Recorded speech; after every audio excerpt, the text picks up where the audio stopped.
the House committee will take it up. So that we do a thorough investigation, because that's why I've said I've taken the numbers of more than around 10 mothers so that they'll be free to speak. Murugamiriri munene wa thibitari ya Kenyatta kuriwe kinyebere kamiti y'ugima wa mwiri bunge-ini.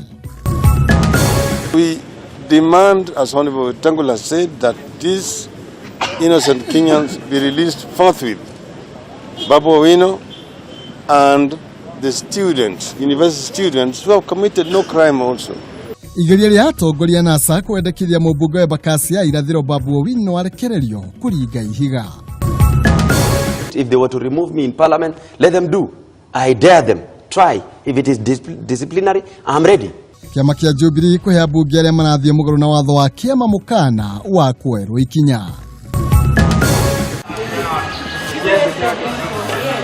Na mũthuri ũmwe wa makĩria ma ũkũrũ wa mĩaka 70 gwetha andũ ao kũrĩa rĩu ahetwo wĩikaro mũciĩ-inĩ wa akũrũ wa nyumba la wazee.